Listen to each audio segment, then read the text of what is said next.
muskuloskeletal itu rata-rata kalau yang sistemiknya itu ya sama aja kayak antibiotik yang lain gitu. Tinggal kalian tahu aja mana aja antibiotik yang digunakan seperti itu.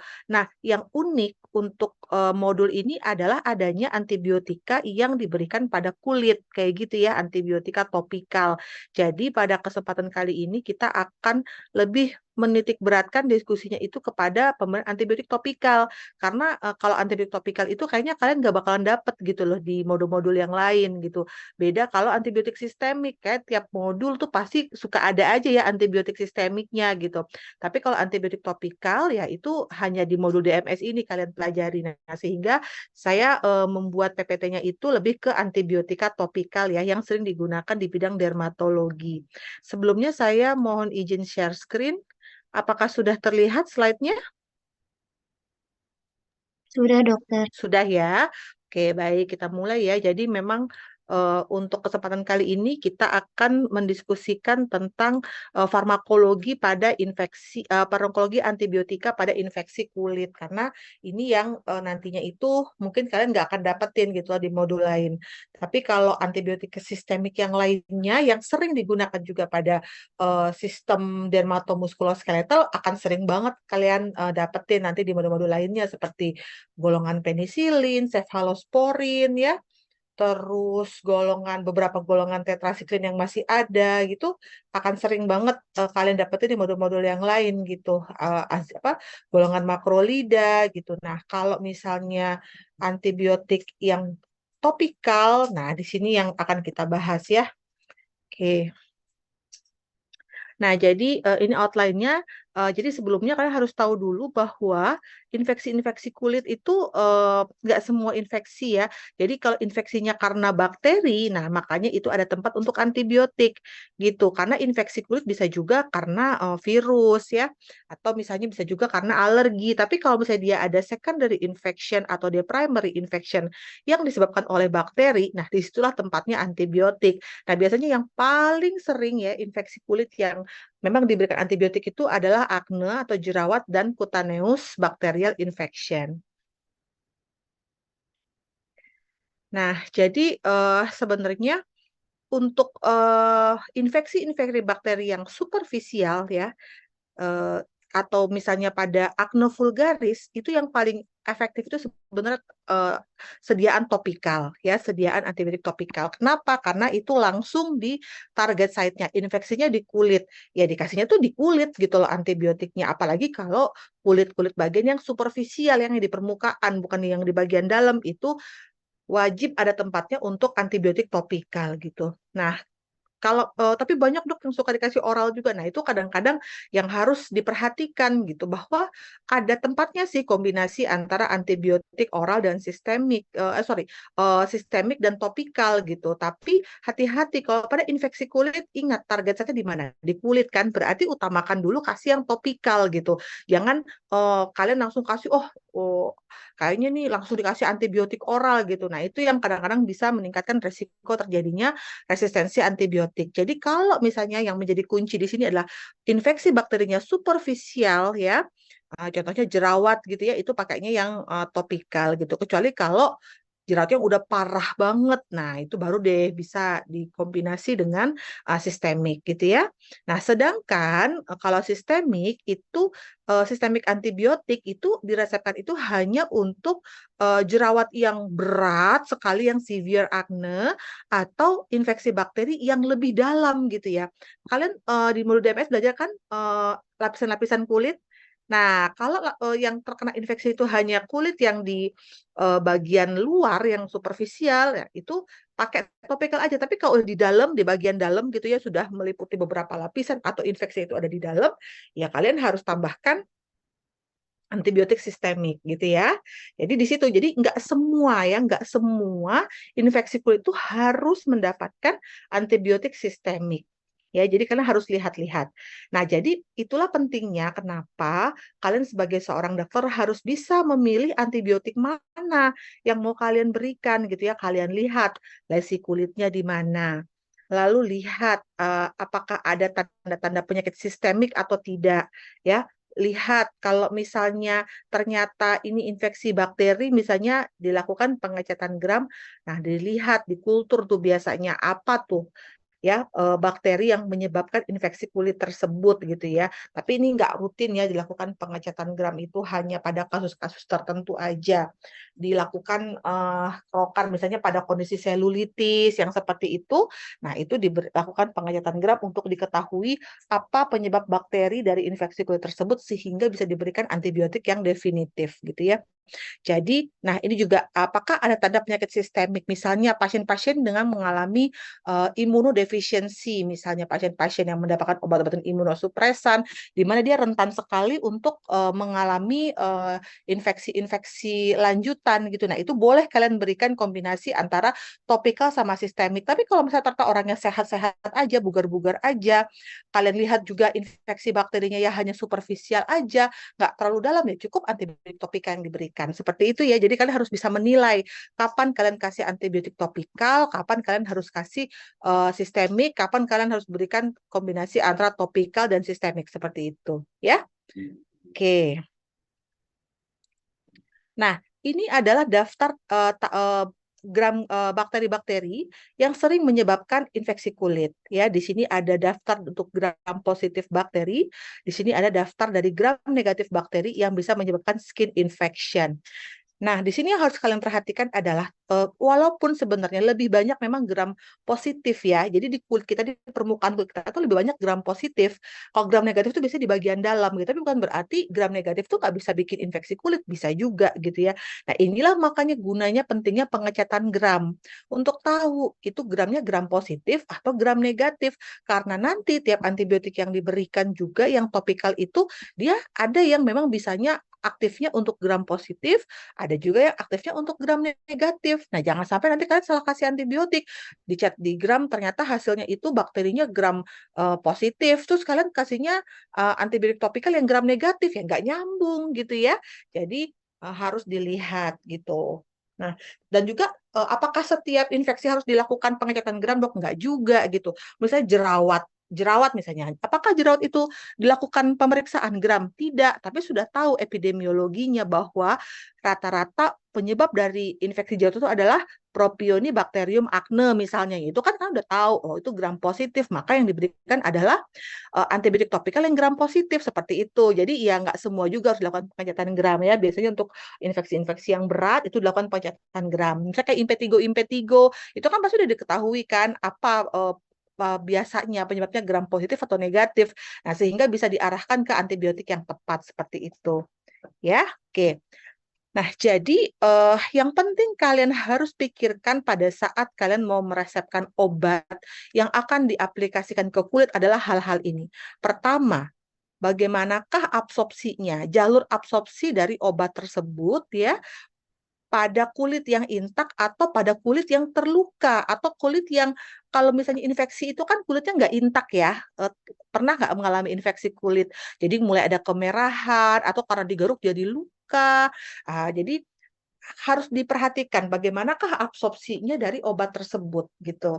Apakah dia bisa bagus absorpsinya pada kulit yang terluka atau bagaimana. Nah, biasanya kalau misalnya ternyata ada jaringan nekrotik supaya bagus gitu ya absorpsi dari antibiotik topikalnya, jaringan nekrotik harus diberesin dulu, diberi demang gitu loh, dihilangin jaringan nekrotiknya gitu. Jangan ada jaringan nekrotik terus kalian kasih antibiotik topikal itu nggak bakalan bisa terserap gitu, absorpsinya itu nggak akan bisa gitu ya. Jadi yang harus kalian lakukan adalah kalian bersihkan dulu, diberi demang dulu jaringan nekrotiknya, baru kalian kasih antibiotik topikal, barulah absorpsinya akan bagus seperti itu ya dasarnya.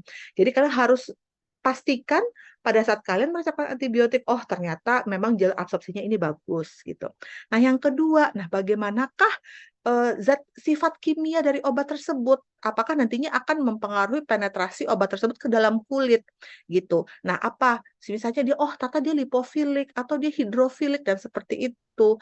Nah kalian harus tahu ya, sehingga bisa nggak penetrasinya bagus nggak nih ke dalam kulit gitu.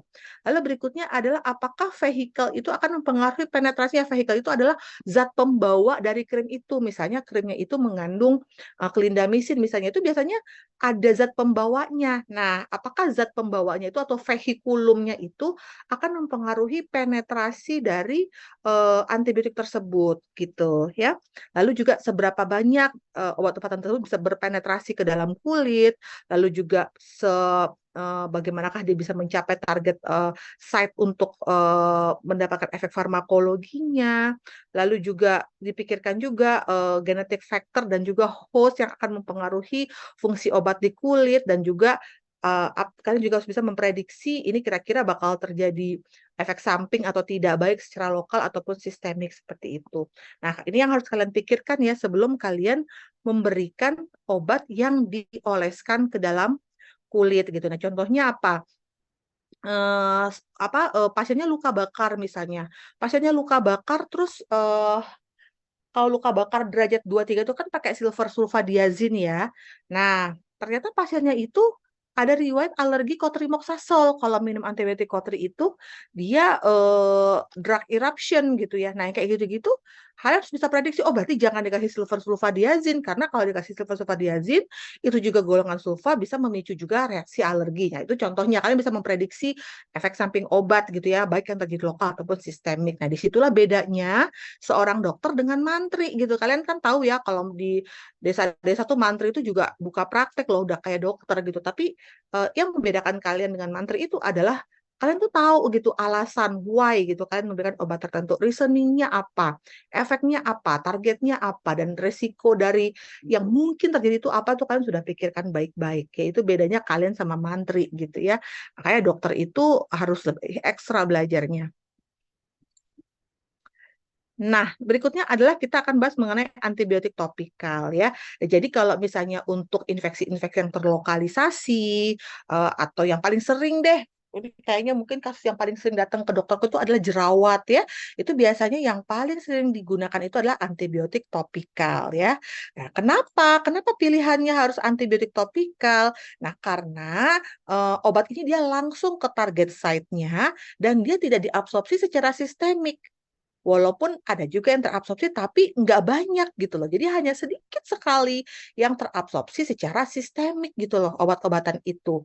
Ya, jadi kan banyak keuntungannya. Sudahlah dia langsung ke target site-nya, efek sistemiknya juga rendah gitu ya. Sehingga apa? Sehingga kalau untuk beberapa obat yang misalnya ternyata punya efek toksik, nah resiko terjadinya toksisitasnya juga lebih rendah kan? Karena dia nggak diabsorpsi secara sistemik seperti itu.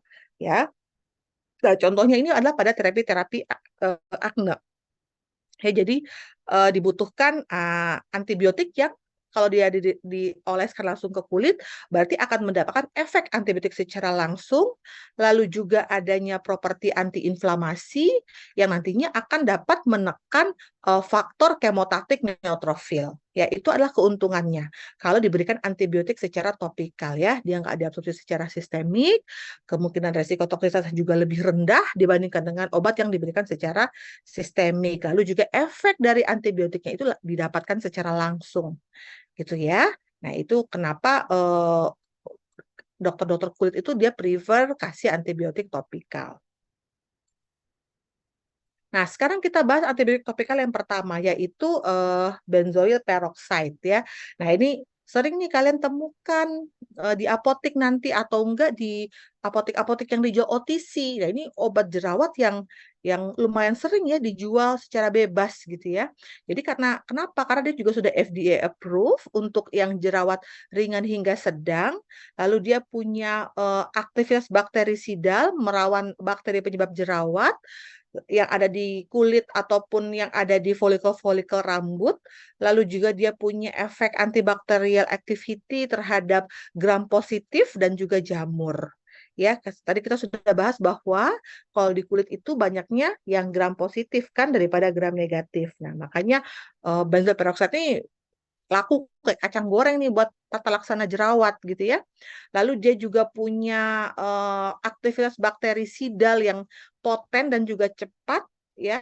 Tapi ingat dia lack of efficacy terhadap gram negatif. Nah, makanya itulah kenapa kalian harus tahu ini kira-kira penyebabnya gram negatif atau positif ya gitu. Nah, kenapa kalian harus tahu? Karena nantinya kalian bisa dapat memilihkan antibiotik yang tepat seperti itu.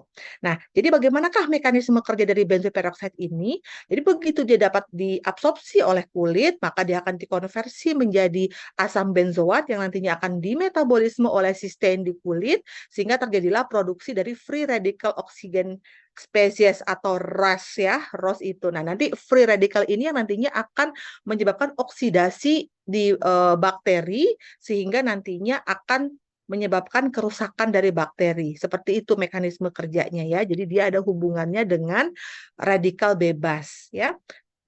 Nah, jadi karena dia kerjanya dengan cara seperti ini, hingga saat ini belum ada laporan mengenai resistensi bakteri terhadap penggunaan benzoyl peroxide ini, ya. Karena dia kerjanya lewat kompleks free radical oxygen spesies ini, kayak gitu.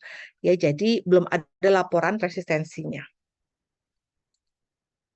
Nah, antibiotik topikal kedua adalah asam azelaic. Nah, ini juga sering diresepkan oleh dokter kulit nih ya. Jadi ini juga salah satu obat akne yang diberikan secara topikal. Mekanisme kerjanya adalah menginhibisi anaerobik glikolisis ya. Jadi karena dia agak beda nih mekanisme kerjanya ini, dia punya aktivitas baik secara in vitro ataupun in vivo untuk melawan mikroorganisme yang aerobik dan juga anaerobik ya, sehingga dikatakan bahwa asam azelaic ini atau azelaic acid ini merupakan sebuah sediaan yang memang cocok banget untuk terapi akne ya, Staphylococcus aureus dan juga epidermidis gitu, karena dia bisa untuk kumat yang aerobik dan anaerobik. Nah, ini bedanya tadi. Kalau tadi si benzoyl peroxide kan cuma bisa buat gram positif aja. Gram negatifnya dia nggak bisa. Ini benzoyl peroxide. Tapi kalau misalnya azelaic acid, dia bisa untuk aerobik dan anaerobik mikroorganisme. Gitu ya. Dan yang lebih uniknya lagi, dia punya efek antiinflamasi. Ya, jadi dia punya efek antiinflamasi. Dia nggak hanya karena konsekuensi dari kemampuan si obat ini untuk memitigasi penyakit, tapi dia juga dapat mereduksi produksi dari faktor proinflamasi dan juga reaktif oksigen spesies. Seperti itu. Nah, itu yang bedain dia sama benzoyl peroxide. Dia nggak hanya sebagai antibiotik, tapi dia juga punya efek antiinflamasi karena dia dapat mereduksi faktor proinflamasi dan juga ROS. Ya, itu bedanya. Nah, dia juga dapat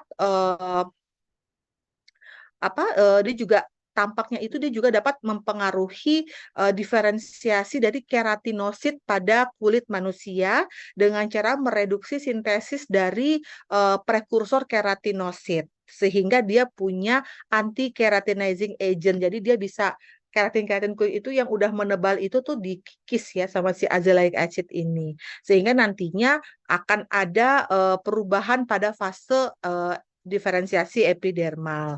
Jadi kalau misalnya kayak ada komedo-komedo atau blockage yang ada di ductus folikular di kulit itu, nah itu bisa sekalian diangkat tuh sama si azelaic acid ini karena dia punya efek mild anti-keratinizing agent.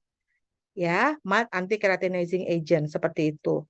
Ya, dan dia juga ada efek antiinflamasi. Nah, itu yang membedakan dia dengan si benzoyl peroxide. Kalau benzoyl peroxide kan tidak ya. Nah, berikutnya antibiotik topikal lainnya adalah clindamycin. Nah, ini juga sering nih nama patennya itu adalah Mediclin nih. Mungkin yang suka punya masalah jerawat tuh sering ya diresepin Mediclin ya sama eh, dokter kulitnya atau biasanya juga sering diberikan untuk infeksi-infeksi kulit ya. Diberikan antibiotik topikal itu adalah clindamycin. Nah, clindamycin ini mekanisme kerjanya adalah dia menginhibisi sintesis protein bakteri dengan cara berikatan dengan rRNA23S yang ada di subunit 50S di ribosomnya bakteri. Ya, sehingga begitu dia diinhibisi sintesis proteinnya, lalu akan terjadi masalah pada perakitan dari ribosom, ya, dan juga proses translasi sehingga nantinya akan menghambat pertumbuhan dari si bakteri ini. Itu adalah mekanisme kerjanya. Nah, indikasinya sama untuk jerawat juga, lalu juga untuk gram positif ya. Gram positif bakteri, contohnya adalah bakteri-bakteri penyebab jerawat. Nah, ini juga banyak sekali ya diresepkan si clindamycin ini dan rata-rata memang karena si Cutibacterium acne ini dia gram positif, antibiotik topikal yang digunakan untuk mengobati jerawat itu memang adalah yang efektif untuk melawan gram positif. Ya, nah jadi yang uniknya kalau tadi si azelaic acid itu dia punya efek antiinflamasi. Kalau misalnya si clindamycin itu dia punya efek nggak hanya punya efek antimikroba, tapi juga punya efek non antimikroba. Nah, apa itu non antimikroba? Efek yang dimiliki oleh clindamycin, dia dapat menginhibisi produksi dari polimorfonuklear chemotactic factor, lipase dan juga neutrophil chemotactic factor. Sehingga nantinya nggak hanya dimatiin si Cutibacterium acnenya, tapi juga dapat ditekan pertumbuhan si Cutibacterium acnenya itu. Ya, nah ini adalah si clindamycin. Jadi ini cukup banyak juga digunakan ya untuk pengobatan jerawat. Nah, hanya karena saking seringnya digunakan si clindamycin ini ya untuk jerawat, jadi udah mulai ada tuh ya bakteri-bakteri yang resisten namanya macrolide clindamycin resistant Cutibacterium acne ya strain bakteri yang ternyata udah resisten terhadap si clindamycin. Nah, kok dia bisa resisten sisinya? Mekanismenya dengan adanya mutasi dan metilasi dari di 23 sRNA ini gitu ya oleh ribosom metilase gen. Nah, makanya dia bisa resisten gitu. Nah, kenapa bisa terjadi kenapa bisa terjadi mutasi, kenapa bisa terjadi metilasi itu karena adanya overuse dari topical clindamycin gitu. Saking semua pasien dikasih clindamycin krim, dikasih clindamycin krim lagi sampai akhirnya terbentuklah si bakteri yang resisten ini gitu ya. Jadi makanya penting banget tuh kalian ketahui bahwa hati-hati ya menggunakan walaupun walaupun obat-obat ini diberikan secara topikal ya, tapi tetap aja ada resiko terjadinya resistensi. Oke. Nah, efek sampingnya ini ya ada efek samping secara lokal seperti eritem, desquamasi, kulit jadi kering dan juga seperti rasa terbakar. Oke, itu clindamycin. Nah, berikutnya adalah mupirocin ya. Ini juga banyak, tapi ini bukan untuk jerawat ya, ini untuk infeksi kulit lainnya. Beda sama yang tadi, kalau si benzoyl peroxide, azelaic acid, clindamycin itu memang yang sering digunakan untuk pengobatan jerawat ataupun infeksi bakteri gram positif lainnya. Tapi kalau mupirocin ini biasanya untuk infeksi kulit ya. Nggak kayak nggak ada ya pasien jerawat dikasih mupirocin ya. Kecuali kalau emang udah terinfeksi, udah kayak bisul mungkin aja gitu. Tapi kalau misalnya ini sih biasanya enggak. Nah, jadi dia ini punya spektrum yang luas untuk gram positif dan juga gram negatif gitu. Ya, jadi kalau misalnya jerawat itu kan dia kan gram positif. Jadi buat apa kalian kasih mupirocin gitu? Orang dia nggak ada gram negatifnya kok gitu ya. Jadi sebenarnya mupirocin ini untuk infeksi bakteri yang cukup ini ya, yang cukup luas gitu ya. Jadi dia punya broad spectrum activity yang nantinya dapat memiliki efek pada gram positif dan juga beberapa gram negatif bakteri ya. Nah, uniknya mupirocin ini dia punya efek bakteriostatik di konsentrasi yang rendah dan punya efek bakterisidal di konsentrasi yang tinggi. Pertanyaan saya, apakah masih ada yang ingat apa itu definisi bakteriostatik dan bakterisidal? Gimana? Ada yang bisa bantu nggak? Apa itu bakteriostatik? Apa itu bakterisidal?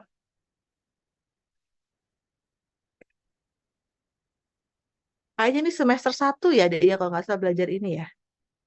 Ya nggak? Di modul biomedik. Izin menjawab dokter. Mm-mm. Kalau yang bakteriostatik itu dia hanya menghambat, tapi kalau yang bakteriosidal itu bisa mematikan.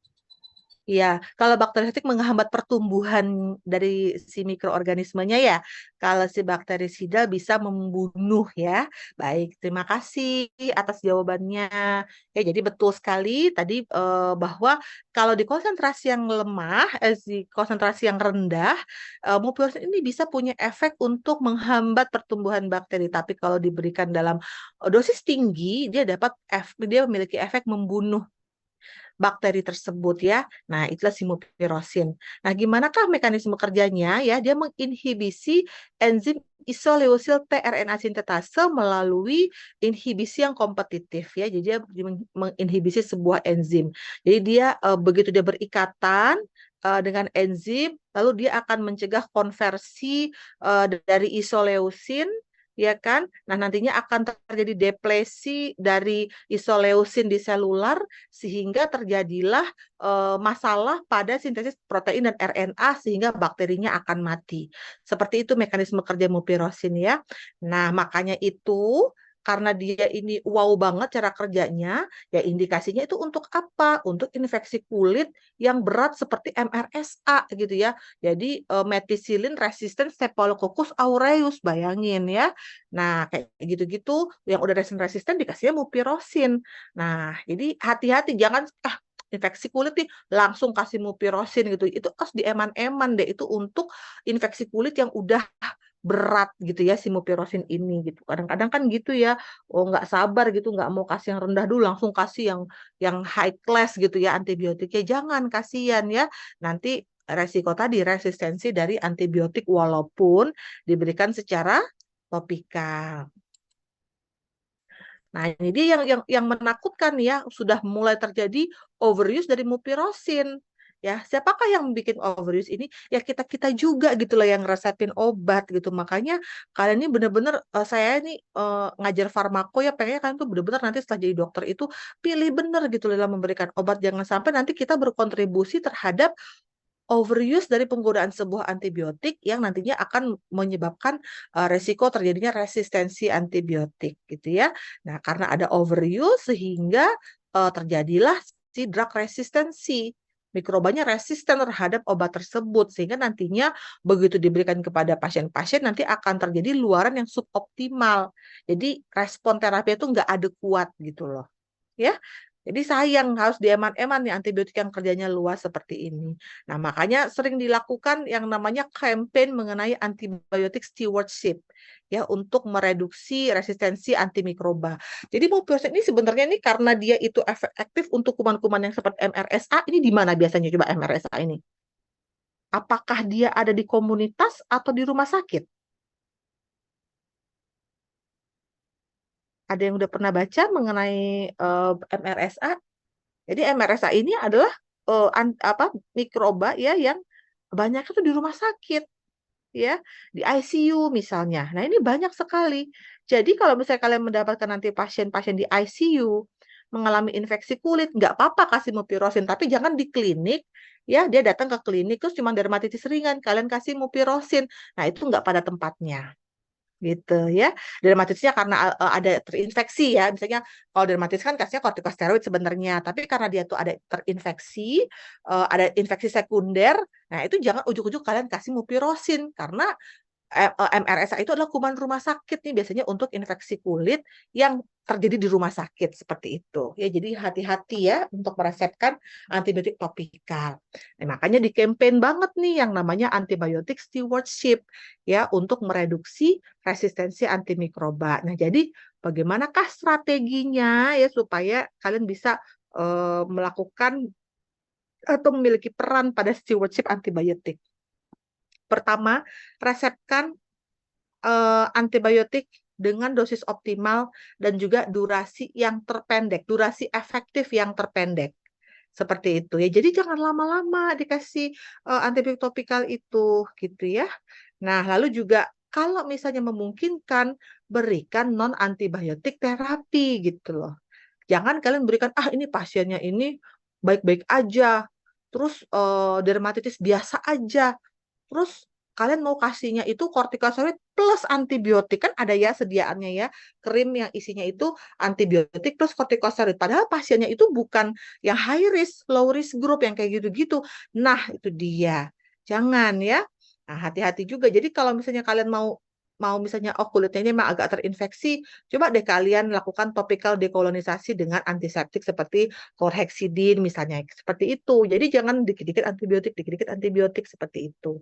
Ya, jadi resepkan dosis optimal dan durasi efektif terpendek gitu ya. Nah, berikutnya adalah bagaimanakah efek samping dari mupirocin. Nah, ini dia. Dia biasanya ringan sih ya.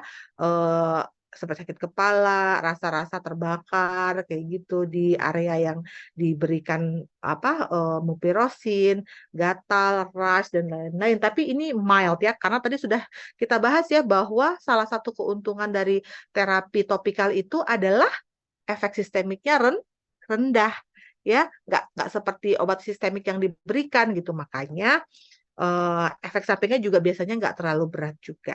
Nah, jadi memang hati-hati kalau diberikan kepada pasien yang memang ada riwayat hipersensitivitas terhadap mupirocin ataupun pada bahan-bahan pencampur yang ada di krim mupirocin. Seperti itu ya. Jadi ini hati-hati ya untuk pemberian mupirocin ini. Nah, berikutnya kita ke antibiotik topikal lainnya adalah asam fusidat. Ini juga banyak nih. Tahu nggak diberikannya biasanya buat apa asam fusidat ini? Buat bisul. Ada yang pernah bisulan nggak? Nah, ini biasanya dikasih asam fusidat ini gitu ya. Nah, gimana tuh mekanisme kerjanya si asam fusidat ini? Dia itu akan bekerja dengan cara mengganggu sintesis dari proteinnya si bakteri ya. Dia itu akan mencegah translokasi dari faktor elongasi G atau IFG yang ada di ribosom. Nah, sehingga nanti akan menimbulkan kematian dari si bakteri. Nah, uniknya si asam fosfat ini, dia punya struktur kimia yang unik, gitu ya.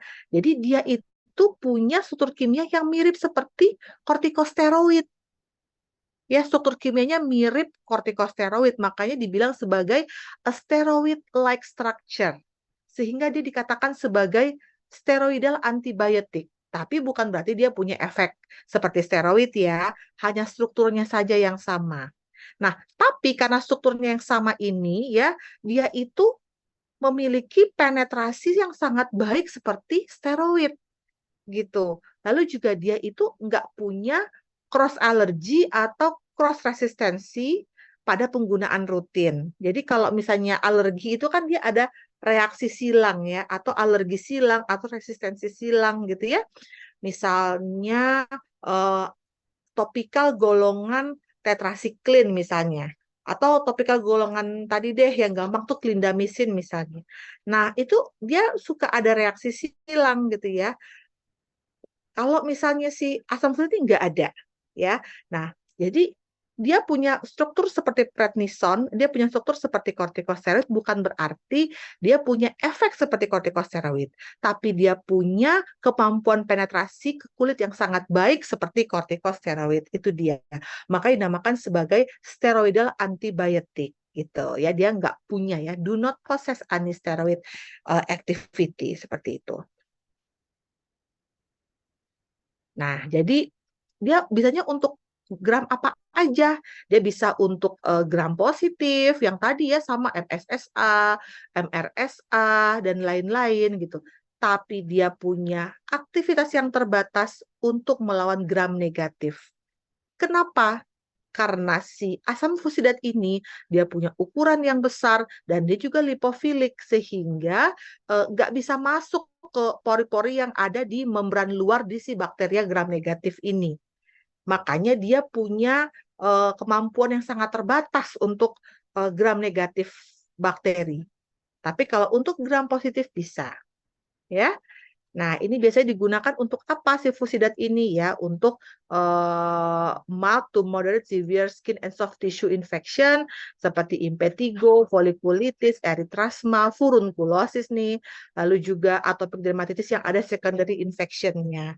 Gitu. Jadi walaupun walaupun dia itu gram positif, tapi dia punya kepekaannya itu untuk jenis bakteri yang berbeda. Makanya di sini nggak ada akne kan, jadi nggak semua antibiotik yang bisa untuk bakteri gram positif itu bisa untuk jerawat juga gitu ya.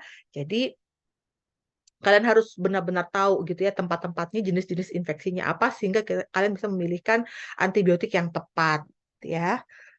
Oke, berikutnya adalah nah karena sekarang ini udah banyak ya resistensi terhadap asam fosidat, makanya direstriksi pemberiannya itu tidak boleh lebih dari 14 hari dalam satu periode penyakit ya. Jadi makanya tadi sama ya seperti yang lain juga. Jadi jangan kalian berikan mentang-mentang topikal terus kalian berikan sebulan gitu ya. Jangan. Antibiotik jangan diberikan lama-lama. Jadi paling maksimal itu adalah 2 minggu atau 14 hari gitu ya.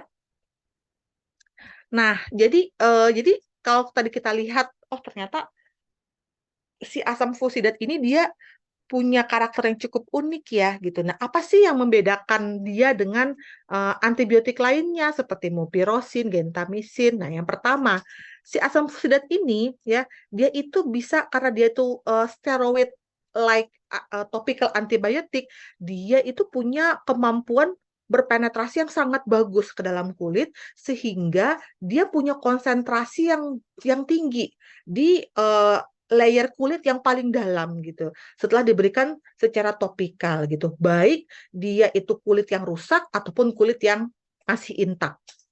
Jadi karena tadi ya efek dia itu sebagai steroid antibiotic topical activity tadi punya penetrasi yang bagus ke dalam kulit sehingga konsentrasinya di kulit lapisan kulit yang paling dalam itu tinggi dibandingkan dengan si antibiotik lainnya seperti gentamisin ataupun mupirocin ya. Lalu dia juga nggak pengaruh mau itu kulitnya itu intak, mau kulitnya itu kulit yang sedang rusak tetap bagus penetrasinya.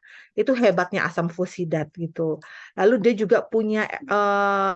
dia punya activity antiinflamasi karena dia dapat mensupresi signaling dari sitokin dan dia punya risiko resistensi yang lebih rendah terhadap strain MRSA ya yang sering terjadi pada infeksi kulit ataupun pada atopic dermatitis. Nah, ini dia lower risk of resistance tapi serendah-rendahnya resiko resistensi memang sebaiknya tetap kita harus waspada ya, tetap kita harus benar-benar melakukan penilaian yang sangat baik sebelum memberikan antibiotik secara topikal ini. Oke. Nah, antibiotik berikutnya adalah, nih saya gabung langsung jadi 3, karena biasanya itu eh, sediaannya ya emang langsung dikombinasi, entah neomycin basitrasin, entah neomycin polymyxin, atau ternyata digabung tiga-tiganya ada nih. eh, Kalau misalnya di sini tuh yang di Indonesia itu yang digabungnya itu adalah neomycin basitrasin. Apa ya namanya? Bentar-bentar, saya lagi coba ingat. Mungkin kalian pernah ada yang pernah dikasih obat ini sama dokter. Ini cukup terkenal loh obatnya. Ini sering digunakan neomycin basitrasin.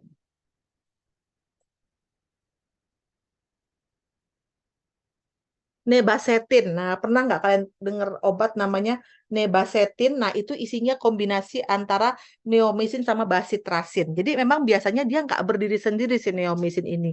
Selalu ada temennya gitu. Makanya saya gabung aja pembahasannya ya.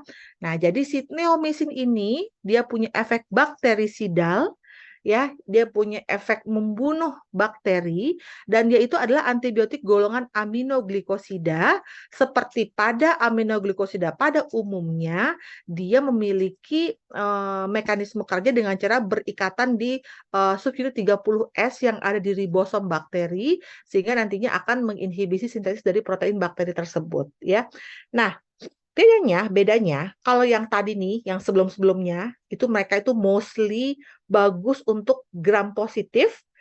Si neomycin ini dia punya aktivitas yang bagus justru terhadap gram negatif ya, dan dia itu punya partial activity terhadap gram positif. Beda nih sama yang lain. Ya, jadinya kalau ternyata begitu kalian lakukan pemeriksaan gram ternyata itu ternyata adalah gramnya gram positif, gram negatif, jangan dikasih asam fusidat gitu, atau jangan dikasih misalnya clindamycin gitu ya, karena itu untuk gram positif ya, berikannya adalah neomisin, bacitracin, polymyxin yang memang punya aktivitas yang sangat baik untuk bakteri-bakteri gram negatif seperti itu ya. Nah, contohnya gini, dia punya kemampuan yang bagus banget untuk membunuh Staphylococcus. Ya, tapi dia punya kemampuan yang lemah gitu untuk membunuh Streptococcus gitu. Karena Streptococcus kan negatif ya, sedangkan Streptococcus ini gram positif. Jadi itu bedanya ya. Nah, jadi biasanya ini diformulasikan antara eh, bersamaan dengan si basitrasin dan juga si polymyxin gitu ya. Nah, kalau si basitrasin ini bisa untuk coverage gram positif, sedangkan si polymyxin dia akan coverage untuk bakteri-bakteri pseudomonas. Nah, ini makanya hati-hati, ini juga jangan dengan mudahnya kalian resepkan, benar-benar kalian lihat infeksinya apa penyebabnya kira-kira. Kalau misalnya yang berhubungan sama pseudomonas ini biasanya itu udah kuman-kuman yang high class gitu ya, yang udah tingkat tinggi gitu. Nah, kenapa dia harus digabung si neomycin ini? Kan dia nggak bisa bekerja sendiri untuk mendapatkan coverage yang luas, baik untuk bakteri gram positif ataupun negatif, dia harus digabungkan. Contohnya dengan basitrasin ini, kayak si nebacetin itu kan digabungin tuh, neomycin sama basitrasin. Nah, karena kalau si basitrasin ini, mekanisme kerjanya tuh dia mencegah transfer dari mukopeptida, ya, ke dinding sel dari bakteri, sehingga nantinya akan menginhibisi sintesis dan replikasi dari dinding selnya bakteri. Nah, sehingga nanti bakterinya akan mati. Nah, jadi si basitrasin ini dia punya efek baik bakteriostatik ataupun bakterisidal, tergantung dari konsentrasi obatnya. Dan dia juga memiliki aktivitas yang sangat bagus untuk bakteri-bakteri gram positif. Tapi dia nggak bisa untuk bakteri gram negatif, makanya digabung sama si neomycin ini gitu ya. Nah, sedangkan si polymyxin ya, dia itu punya eh, aktivitas untuk yang gram negatif gitu. Tapi dan dia juga nggak punya activity atau punya kemampuan yang sangat buruk ya untuk melawan gram positif. Ini mirip sama si neomycin. Nah, biasanya sebenarnya yang bagus tuh ya gabungannya tuh neomycin sama bacitracin aja gitu, nggak usah tiga-tiganya gitu. Toh si neomycin ini kan bisa untuk bakteri yang gram negatif juga gitu. Ya, menurut saya sih nggak perlu digabungin sampai 3 jenis ya, 2 jenis sebenarnya udah cukup gitu. Nah, bedanya kalau misalnya si polymyxin ini dia kerjanya itu di membran luar dari gram negatif bakteri yang nantinya dia bakalan mengganggu fosfolipid dari mikroorganisme sehingga nanti dia akan mengubah struktur dari membran selnya yang nantinya akan dapat meningkatkan permeabilitas dan leakage dari konten-konten yang ada intraselular sehingga bakteri bisa mati. Jadi dibikin bocor masih polymyxin gitu ya. Nah, jadi biasanya kalau triple formulation ini digunakan untuk infeksi-infeksi bakteri ini ya. Nah, jadi untuk efek sampingnya seperti biasa kurang lebih sama ya. Eritem, gatal, swelling, iritasi, dan lain-lain. Yang penting nggak ada hypersensitivity terhadap komponen yang ada di formulasi tersebut gitu ya. Makanya biasanya nggak pernah kalian menemukan neomycin sendiri, nggak, dia biasanya pasti digabung sama teman-temannya ya, supaya memperluas cakupannya ya, memperluas coveragenya. Nah, berikutnya adalah gentamicin. Nah, gentamicin sama neomycin itu dia sama-sama aminoglikosida kan, tapi kalau si gentamicin ini dia bisa berdiri sendiri gitu. Kalau tadi kan dia nggak bisa. Kenapa? Karena si gentamicin ini dia bisa untuk gram positif dan juga gram negatif gitu. Kalau Xeniobis kan cuma gram negatif aja gitu ya. Nah, kalau kalian pernah dengar antibiotik topikal garamicin, sering banget kan pasti kalian dengar kan itu isinya tuh gentamicin ya. Dia kerjanya sama tadi ya, untuk apa namanya? Untuk menginhibisi apa, dia akan berikatan dengan ribosom 30 S subunit di ribosomnya si bakteri yang nantinya akan merusak sintesis protein, sama kayak neomycin. Aminoglikosida tuh mostly kerjanya sama. Nah, tapi bedanya dia sama neomycin adalah dia punya aktivitas yang mencakup gram positif dan gram negatif, aerob. Oke. Lalu berikutnya adalah eh topikal gentamicin ini penggunaannya sangat-sangat luas ini juga hati-hati ya, karena udah mulai banyak yang resisten, dikasih garamisin tuh banyak yang udah nggak respon lagi. Dia biasa diberikan kepada penyakit-penyakit seperti impetigo, folikulitis, furunkulosis, atau secondary skin infection dan lain-lain, dia sering digunakan. Jadi penggunaannya sangat luas karena dia bisa untuk gram positif dan juga gram negatif yang aerob, bukan yang anaerob ya. Nah, formulasi juga bisa digunakan untuk dewasa dan juga anak. Nah, antibiotik topikal lainnya adalah sulfadiazin. Pasti kalian berpikir, duh banyak banget jadi antibiotik topikal gitu kan ya. Makanya saya menekankan untuk si antibiotik topikal dulu gitu. Karena nanti ini kalian kayaknya bakal dapat lagi mungkin nanti saat koas gitu loh. Pada saat nanti di stase kulit gitu. Karena setelahnya kayaknya nggak bakalan dapat lagi nih tentang antibiotik topikal gitu. Makanya saya bahasnya di sini ya.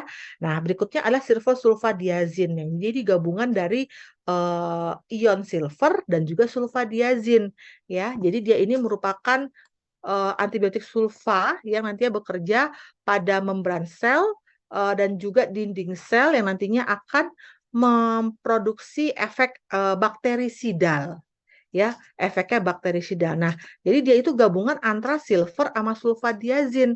Nah, kalau silver ya, ion silver kerjanya itu dengan cara dia akan berikatan ke selular protein atau protein selular dan juga di permukaan membran sehingga akan menyebabkan denaturasi protein dan juga leakage proton di membran itu sehingga nanti mati si bakteri itu. Sedangkan kalau sulfadiazin dia akan menginhibisi sintesis dari asam folat, di mana kita tahu asam folat ini adalah sumber energi atau sumber makanannya si bakteri. Nah, itu diinhibisi sama sulfadiazin.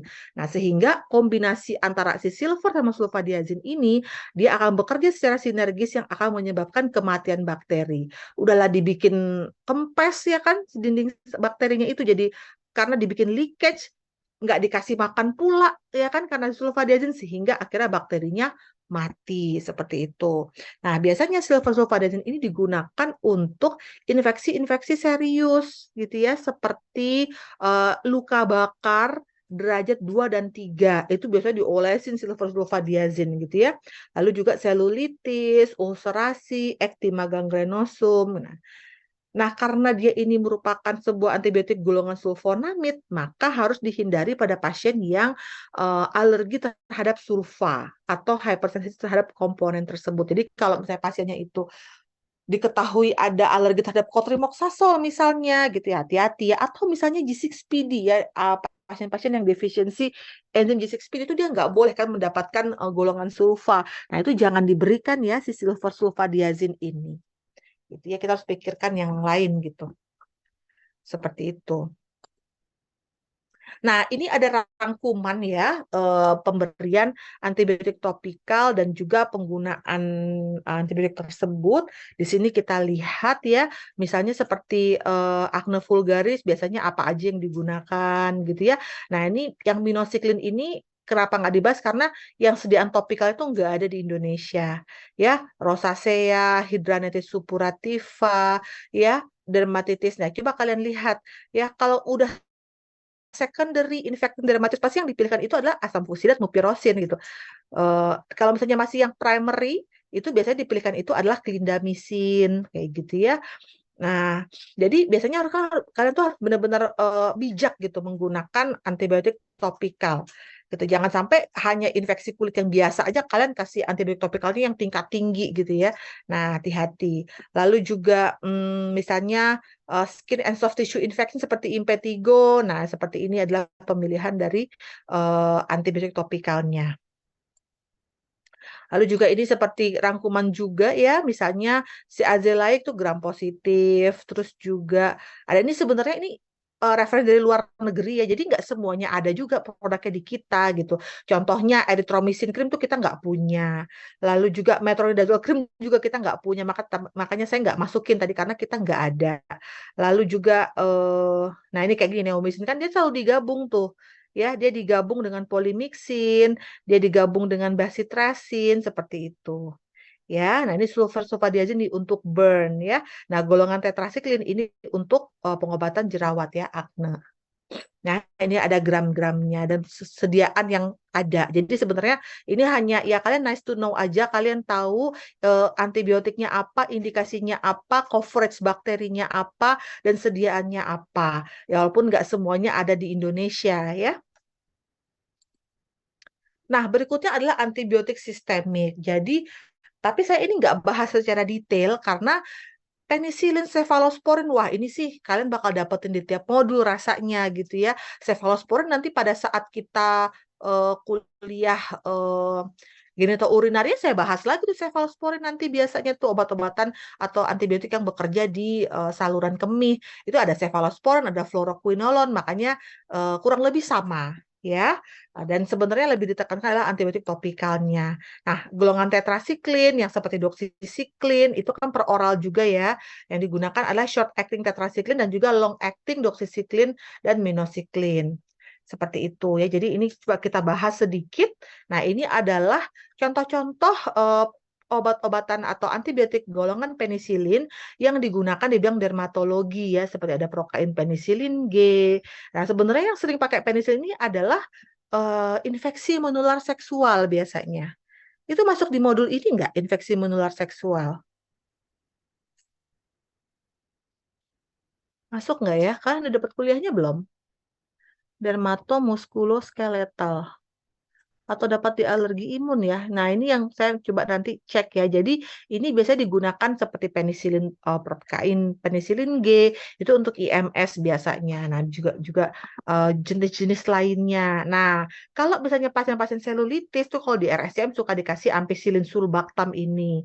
Nah, ini adalah yang sering diberikan ya, penisilin yang sering diberikan untuk infeksi dermatologi. Cefalosporin contohnya nih. Nah, pasti cefadroxil, lalu juga cefuroxim, cefixim, ini juga akan sering banget nanti akan kita bahas ya di modul-modul berikutnya. Karena sebenarnya mereka kurang lebih sama mekanisme kerja pasti itu aja teorinya kan.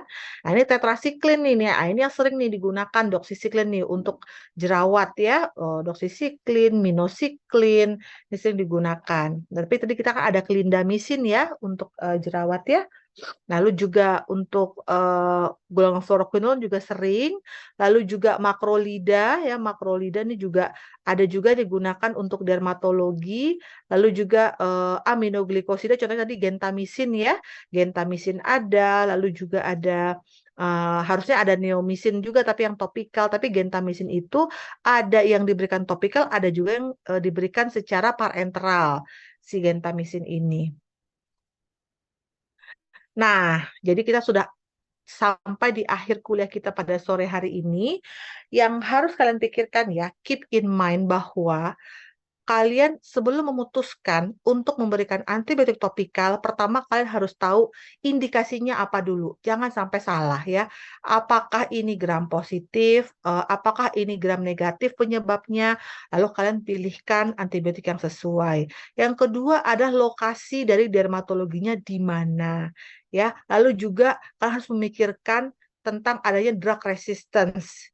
Ya, jangan sampai nanti kalian memberikan suatu antibiotik topikal yang di populasi tersebut sebenarnya sudah ada resistensi.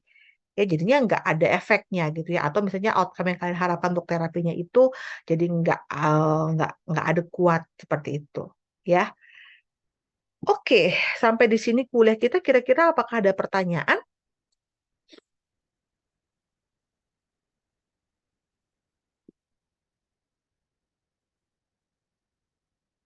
Gimana? Apakah ada pertanyaan mengenai penggunaan antibiotik pada infeksi kulit?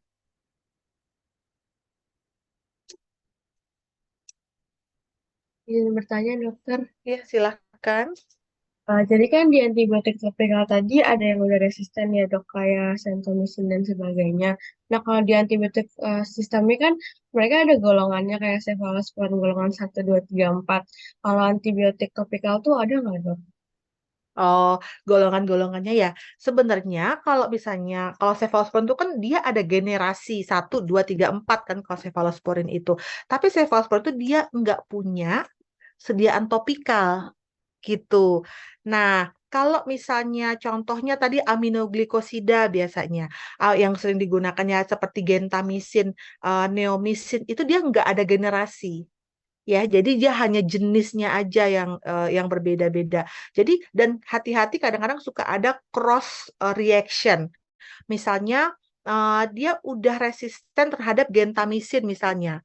Mostly dia juga udah resisten juga terhadap si neomisin karena satu golongan si aminoglikosida tadi gitu ya.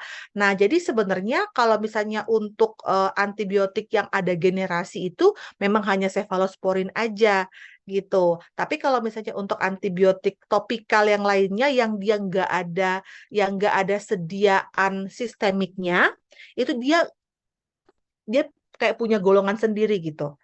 Tapi kalau misalnya dia ada antibiotik sistemiknya seperti aminoglikosida, seperti tetrasiklin, itu dia punya golongan. Kayak benzoyl peroxide itu dia nggak ada. Benzoyl peroxide nih, dia memang punya mekanisme kerjanya sendiri yang berbeda dengan antibiotik yang lain gitu. Ya kan? Jadi dia itu bekerja lewat produksi ROS. Nah, ini kan agak berbeda dengan antibiotik pada umumnya, tapi dia termasuk antibiotik karena dia punya efek bakterisidal ini, gitu. Begitu juga dengan azelaic acid. Nah, dia kan kerjanya agak unik nih lewat glikolisis anaerob, gitu kan? Beda kan kalau kalian melihat klasifikasi mekanisme kerja antibiotik itu kan cuma ada 4, ya kan? Menginhibisi eh, dinding selnya si antibiotik, dia ngerusak DNA-nya yang ada 4 besar itu. Nah, tapi si azelaic acid itu dia menginhibisi anaerobic glycolysis. Jadi dia punya mekanisme kerja sendiri. Jadi dia nggak ada golongannya. Tapi kalau misalnya kalian udah masuk ke clindamycin, ini dia punya golongan, ya kan, bersama teman-temannya yang lain. Gitu. Clindamycin ini dia ada sediaan topikalnya, sediaan oralnya juga si clindamycin ada. Gitu, ya. Jadi ini baru ada golongannya dan seperti biasa kalau misalnya satu golongan mekanisme kerjanya ya itu-itu aja. Yang membedakan apa dengan golongan yang lain adalah profil farmakologinya. Gitu. Ya kayak cefalosporin dibikin generasi 1, 2, 3, 4 itu yang membedakan apa? Profil farmakologi dan coverage antibiotiknya itu. Seperti itu, ya. Lalu berikutnya misalnya mupirocin. Nah, contohnya ini. Nah, ini kan dia kerjanya ngehambat enzim yang sebenarnya nggak dihambat oleh antibiotik yang lain gitu kan. Jadi dia punya punya mekanisme kerja sendiri, nggak sama gitu. Begitu juga asam fusidat, tapi begitu masuk ke neomisin, begitu masuk ke garamisin, ini kan golongannya aminoglikosida ya. Nah, dia ada golongannya, mekanisme kerjanya sama, tapi kan coverage antibiotiknya berbeda gitu ya. Jadi sebenarnya dalam satu golongan itu mekanisme kerja sama, tapi yang membedakan itu adalah profil farmakologinya kayak gitu. Kayak gitu sih. Mungkin bisa menjawab, sudah terjawab pertanyaannya? Nah, dokter, terima kasih. Iya, sama-sama. Dokter izin bertanya, Dok. Iya, silahkan. Ini saya mau nanya ulang.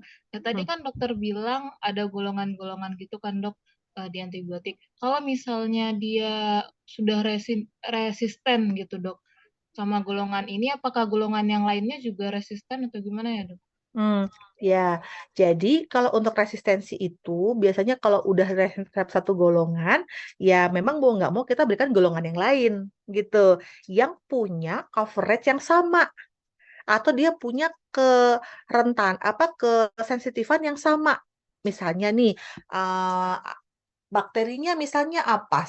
Staphylococcus aureus misalnya, ya kan? Nah, dia udah resisten nih terhadap antibiotik A di golongan A, antibiotik A. Nah, lalu gimana dong kalau resisten? Padahal kan itu udah sesuai kan? Kita udah bikin udah ada hasil kulturnya udah definitif. Ya kita cari. Biasanya kan kalau hasil resistensi itu kan dia nggak cuma satu antibiotik, ya. Nah, kalian bisa berikan antibiotik yang lain dari golongan yang berbeda. Jangan dikasih golongan yang sama lagi. Gitu. Cari lagi misalnya tunggu ya, saya coba kasih contoh kalian mungkin enaknya tuh dikasih lihat gambar kali ya. Bentar, saya coba cari sebentar ya. Oh, supaya nanti lebih tergambar gitu.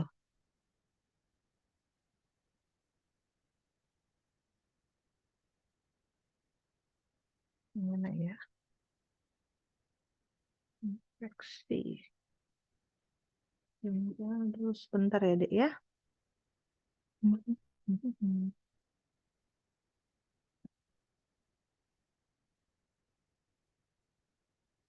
Saya coba cari gambar hasil kultur antibiotik ya, nanti biar kalian bisa kebayang, oh kayak gini toh ternyata kalau bakteri sebuah kalau darah diambil lalu dilakukan kultur dapat bentuk bakterinya apa dan antibiotik apa gitu. Nah, ini dia. Saya coba stop share dulu ya. Saya coba share ulang. Kelihatan nggak hasil kultur biakan resistensi aerob darah? Kelihatan nggak? Apakah sudah terlihat? Terlihat, dokter. Nah, iya. Ini adalah hasil resistensi kultur dan resistensi sebuah bakteri. Didapatkanlah isolatnya Staphylococcus aureus. Nah, ini adalah susceptibility antibiotik terhadap si Staphylococcus aureus ini. Kita lihat di sini dia masih banyak yang sensitif, ya kan? Sensitif kayak gitu kan. Nah, tapi begitu dia dicek lagi 3 hari di rumah sakit, udah ada yang resisten. Nah, tadi pertanyaannya adalah, misalnya si Staphylococcus ini dia resisten terhadap ampicillin gitu ya, pertanyaannya. Terus gimana dok? Boleh nggak? Gimana kalau ternyata resisten ampicillin? Ya kasih aja antibiotik lain yang sensitif gitu. Contohnya apa? Oh, mau kasih erythromycin atau mau kasih tetracycline, boleh kasih antibiotik apapun, yang penting dia sensitif. Tidak boleh yang resisten. Itu yang pertama. Kedua, jangan kita kasih yang segolongan gitu. Misalnya ampicillin dia resisten. Terus ngide-ngide gitu, mau kasih amoxicillin, kan sama-sama penisilin kan. Itu sama-sama beta laktam gitu. Dan biasanya tuh kalau satu golongan itu mereka ada cross reaction. Jadi biasanya kalau dia udah resisten terhadap satu golongan, itu akan mewakili dia akan resisten juga dengan golongan yang lain. Dengan teman-temannya di satu golongan, maksudnya seperti itu. Jadi berikanlah golongan yang lain. Misalnya nih, Staphylococcus, dia resisten terhadap ampicillin, ya kan? Nah, berarti kalian cari antibiotik lain dengan golongan yang berbeda yang sensitif, seperti itu.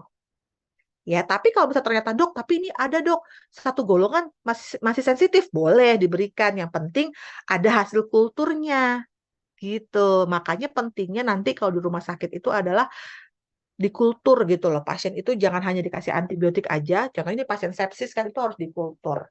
Untuk tahu apa bakteri penyebabnya dan bakteri itu dia masih sensitif dengan antibiotik apa aja. Kayak gitu. Ya, gimana? Udah menjawab Rara? Sudah terjawab Berarti pertanyaannya? ini Hah? ya dok ya, misalnya dia satu golongan tapi beda apa ya namanya tuh dok? Beda generasi misalnya. Ya, itu Ah, berarti kalau misalnya dia generasi A misalnya dia ah. udah resisten, berarti untuk generasi tapi golongan yang sama berarti udah resisten juga berarti tuh. Bisa iya, bisa enggak. Oh, bisa Bisa ya, bisa. bisa iya, bisa enggak. Makanya harus dikultur, ya kan? Kalau misalnya dikultur ternyata dia generasi A gitu kan, terus ada lagi generasi B, ternyata dia masih sensitif sama generasi B, ya boleh-boleh aja selama masih sensitif. Hmm. Nah, tapi biasanya ke sebagian besar kalau dia udah satu golongan generasi A sensitif resisten, biasanya ini nggak semua ya, biasanya yang B-nya ikutan resisten karena kan mereka mirip-mirip gitu ya. Tapi kalau ternyata ada yang eh, antibiotika lini pertamanya itu harus utamakan yang lini pertama dulu. Misalnya lini pertamanya tadi si eh, antibiotik golongan A generasi 1 misalnya gitu kan ya, misalnya nih. Itu lini pertamanya. Ternyata ada lagi lini pertama juga dari golongan yang sama dan masih sensitif. Utamakan yang lini pertama itu dulu. Jangan langsung dieskalasi ke antibiotik yang tinggi gitu. Ya, nah bisa jadi bisa enggak. Maka tadi saya katakan berdasarkan dari hasil kultur ini. Contohnya misalnya apa ya? Oh, yang gampang itu quinolon lah ya, ciprofloxacin misalnya. Dia udah resisten. Nah, tapi misalnya sebuah ISK. ISK itu kan lini pertamanya kan quinolon ya, fluoroquinolon. Tapi ternyata dari hasil kultur urinnya, ternyata dia itu resisten terhadap ciprofloxacin, di mana itu adalah golongan fluoroquinolon. Tapi ternyata dia masih sensitif terhadap levofloxacin, di mana itu kan adalah adik kakak ya kan? Nah, boleh kita kasih levofloxacin, boleh. Walaupun masih satu golongan, tapi yang penting ada data ini nih. Data bahwa dia masih sensitif. Boleh kita berikan. Gitu.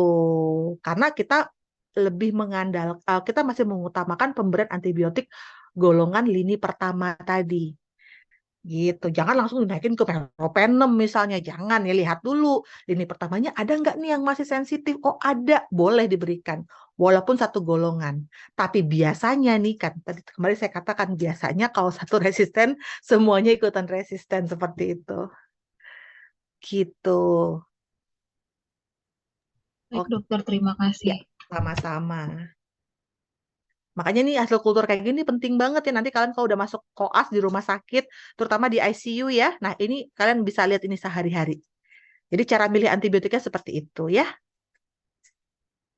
Oke, kira-kira ada lagi yang mau ditanyakan atau ingin berdiskusi? Karena habis ini ada kuliah lagi atau gimana? Tidak ada dokter. Oh, nggak ada, berarti nggak terburu-buru lah ya. Oke. Gimana? Apakah ada yang mau bertanya lagi? Jadi di sini kenapa saya nggak bahas sistemik karena tadi ya, karena ini akan tetap kalian bisa dapetin di modul-modul lainnya. Ini yang kalian nggak dapetin tuh si asam fusidat lah, mupirocin lah. Ini cuma di sini kalian dapet. Makanya saya lebih bahas ke antibiotik ini. Nanti juga pada saat ujian yang keluar yang topikal, ya, gitu. Dan apa keunggulan topikal dibandingkan sama si pemberian sistemik itu kalau pada infeksi kulit itu kayak gitu-gitu deh, ya. Oke. Gimana? Apakah ada lagi yang ingin didiskusikan?